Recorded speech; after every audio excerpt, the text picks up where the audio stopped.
Okay, so welcome to Daniel's Corner. I'm here with Emmanuel Noguera. And Emmanuel, what's your interest, man? What stuff are you into? Um, Main thing is spirituality. You like spirituality, Yeah. and you're also like a fitness buff too, right? Some way. You have like a lot of nutritional information and stuff like that. Yeah, I'm not the best at it, but I'm pretty well informed. Okay, so here we are. We're talking about the ayahuasca plant, and this is a plant that it's been very talked about. It's a very trending topic out there. And why? Why do you think that? Why is it so popular with people these days? I guess because the effects of it. Well, for me, what caught my attention was I saw a report on Vice how there was these shamans from South America. Mm-hmm. And they were using it to cure people. To cure people. Yeah, from like past traumas and bad life experience that people can get over, and help them I guess clear their mind. Okay. Nice. It's a powerful drug. Okay. So it says that it has the so-called DMT spirit molecule. Yeah. All right. So what are your what are some of your data on this stuff? But what I know is it's a very powerful drug. Like if you don't, you can only find it in South America. You can't find it anywhere else. Mm-hmm. It's like deep in what the Amazons is at, that area where a lot of shaman people are at, and it's a powerful drug. Like if you don't use it by the right supervision, you won't come back. Yeah. Wasn't that guy on YouTube? He was explaining his experience. He was like that. On ayahuasca? Yeah, remember? He was talking about that. Was it ayahuasca or was it something else? Was it ayahuasca? I think it was something else. It can't be ayahuasca. No, he took the pure form. DMT. The pure form of DMT. He was saying that he saw like a white light and it guided him through a trip. Yeah. And it was creating all these like he was like in a cavern. In like a black. He was talking about he saw like a black cave, and like he was going through this darkness, and then as the more further he get, the small white light started getting bigger. Like he saw like a small white light, and it started getting bigger the more he proceeded. And then he said that the trip that he was going through, the dimension or whatever, it was designed for him. Like he saw this woman, and she saw him. It's like they already knew each other or something. Yeah, and she felt happy to see him. She was like guiding him, and she was creating the trip for him because it was designed for him. Yeah. And then he was talking about that some big Aztec-looking guy came out of nowhere and grabbed him. Yeah. And then flung him out his body, and then he was like, okay, so I gotta accept this for what it is, because if you panic, then it could go really bad for you.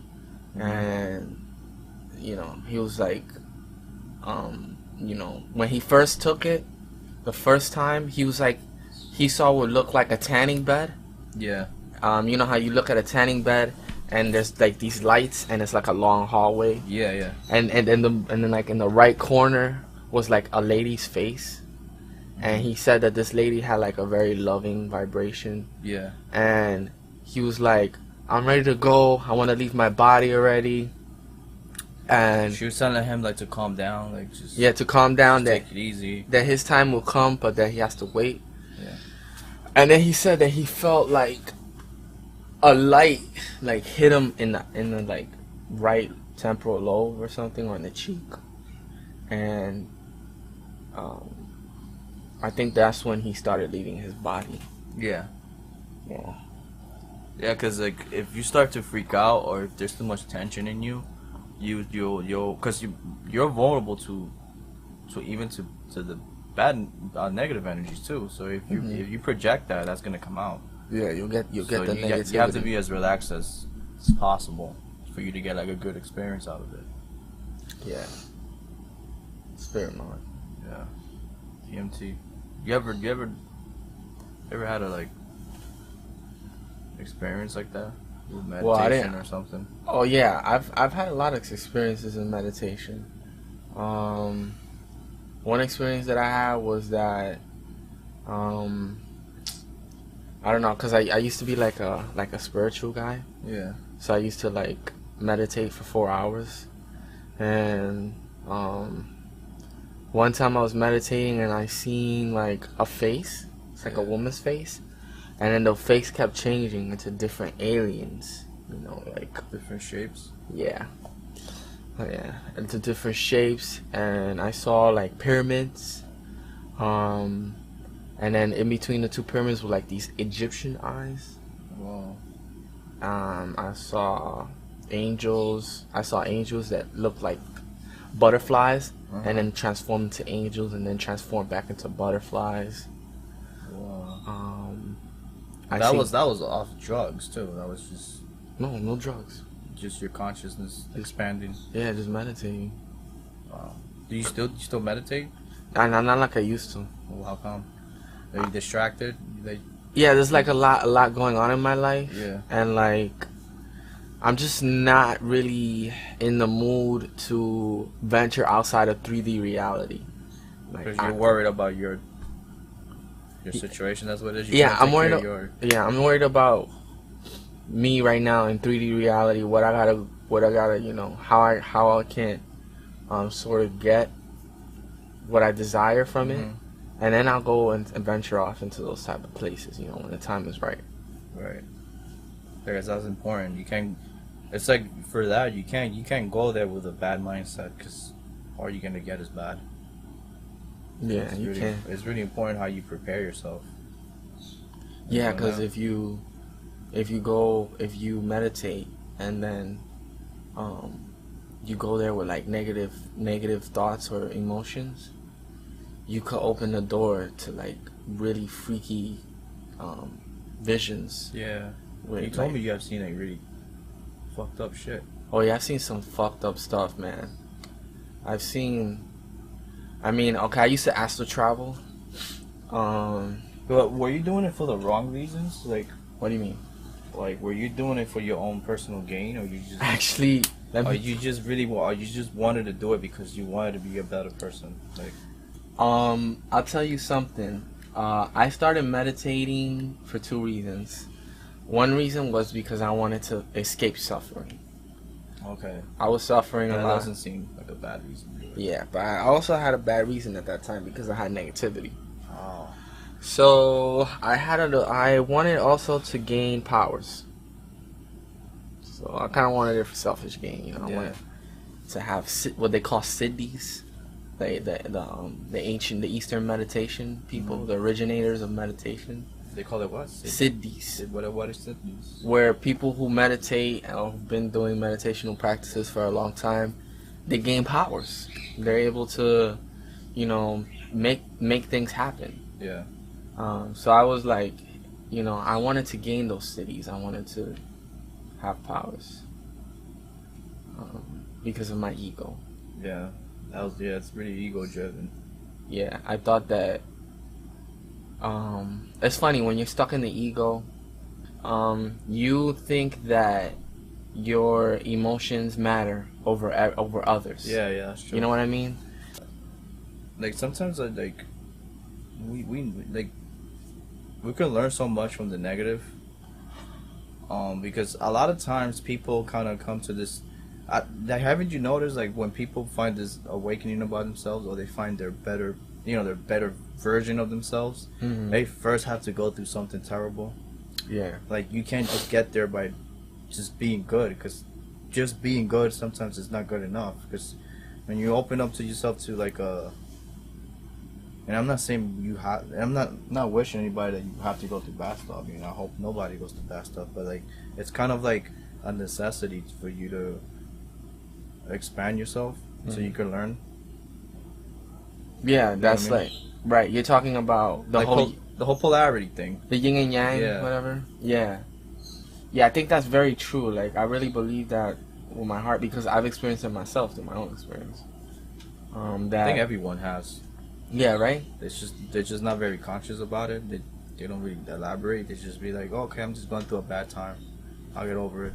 But some people just don't learn from it. You know, they tend to make the same mistakes over and over again. Yeah, They and don't learn from it. you know those Christian guys that they think that like everything is duality. Yeah. Like bad is bad and good is good. Yeah. Like they don't see the good in the bad and the Yeah. bad in the good. They Yeah, just exactly. think, you know, cause too much good is bad. Like if you're just sitting on your fucking ass all day, eating chips, or you got, you know, a whole bunch of women with you all the time, you're gonna have the yin and the yang, right? Yeah. So you're gonna freaking be gluttonous. Yeah, yeah. And if you have too much women all the time, you're gonna be, you're not gonna develop any character. You know, you're gonna be thinking that people are these cheap objects that you could just screw all the time. So That's true.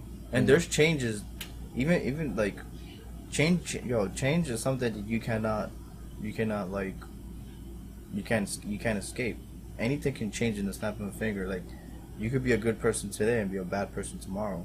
You know what I mean? So it's like, I think the way of life is just to be balanced. What do you? Because when you're balanced, you're like you're detached. You're not attached to one thing, you know. Oh. And then and let's say for example, it's like you become successful, right? And you know how like some people they become rich, and then once they become rich, they let the money get to their head. They got all these good stuff, whatever. What seems that's good. And then once they start getting into the head, and they change. Yeah. Then the good becomes now the bad. Yeah. You know what I mean?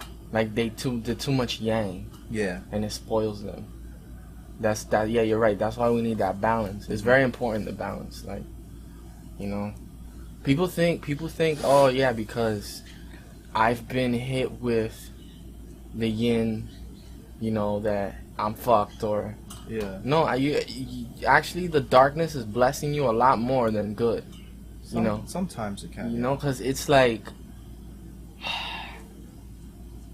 it's bad, you know, in the moment. Like, oh man, somebody died, or you know, I try to have a relationship with somebody and they left me, or you know, we go through these moments in our lives where it's like we get hurt really bad. Yeah. But then it's like the forest. When the forest goes through a burning, everything burns down. It enriches the soil, and then the plants grow more better. Yeah. You know, so the whole universe kind of functions that way. Where we go through bad experiences, we learn from it, and we grow. You know. Yeah, we can't always and then the key to remain peace, to remain happiness, to remain blissful is to be balanced, is to, you know, not judge anything, you know. Like learn from both sides, try to make both sides equal. So what do you think about this Pokemon Go stuff? I think it's getting out of hand. It's a little wacky. Yeah, right. Like maybe it was a good idea, but now like it seemed like a cool idea at first, but then now it's just like it's getting too far. And like you remember when we was walking from your Fordham Road, from your apartment, we was on in my house. We saw these group of kids. Yeah. They were literally standing in some random space trying to catch Pokemons. Yeah.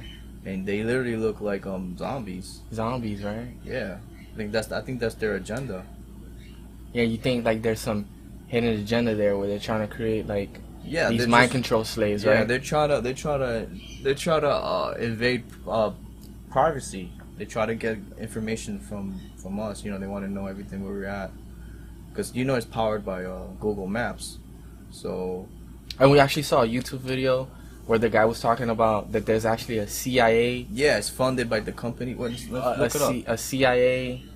Yeah, the company, because the company is not even. I mean, it's licensed by Nintendo. You want me to look up That logo. It's that. You want me to look up the YouTube video? Cause Yeah. it's recording right now. It's gonna record the YouTube video. Oh, So I could just look up the article. all right. CIA funds Pokemon. Because you know it's licensed by Nintendo, but then there's also Ayausca, something like that, right? Yeah. And they were talking about the image about it, that it was like resembles something. Okay, this is an Alex Jones article. This guy's a little wacky to me. Yeah, Alex Jones. He has that raspy voice. It's like, Yeah. Okay, it says the developer of Pokemon Go, Niantic Incorporated, was funded by John Hanke, who previously received funding from the CIA's venture capital firm In-Q-Tel to develop what eventually became Google Earth. Okay, so this guy created Google Earth. Crazy. Yeah. That's crazy. In-Q-Tel was once described as an independent strategic investment firm that identifies innovative technology solutions to support the missions of the U.S. intelligence community. So, like you said, like they're trying to like gather up As much information from us. Yeah, all this information. Yeah. Like you was gonna download it, but then it asks you for your what? It asked me to have permission from Google Maps, to have permission basically for all data from my phone, all this stuff. And I found that kind of fishy, and I was like, okay, I need to change my mind. I mean, it's already bad enough that they already invade our privacy. They have satellites that has all these, you know, the whole map of the world or whatever. So I'm like, it was kind of iffy. Yeah. So I didn't download it. And then I saw that how trendy it was, and like how it blew up so fast. Mm-hmm. And then I realized how these people, it's just like the way the people look, man. It's just, they look as if they're like hypnotized, because they're all standing in one area just trying to catch. And you notice how I thought augmented reality is this, like real life. What's augmented? Augmented reality is like our reality, Augmented. you know. So then they make like this our simulation, our world, our daily simulation, and so they based off their reality on a handheld where it takes over their lives. They're playing Pokemon Go because it's not just kids, it's grown men. You know, they're playing Pokemon Go in the car. A lot of accidents has happened. People got hit by cars because they're too busy trying to catch something that's not real. Mm-hmm. You know what I mean? Yeah.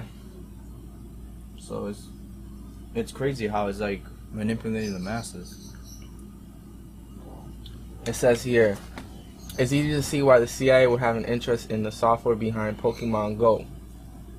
The game utilizes the player's camera and gyroscope to display an image of a Pokemon, as though it were in the real world, such as the player's apartment complex or workplace bathroom. Yeah.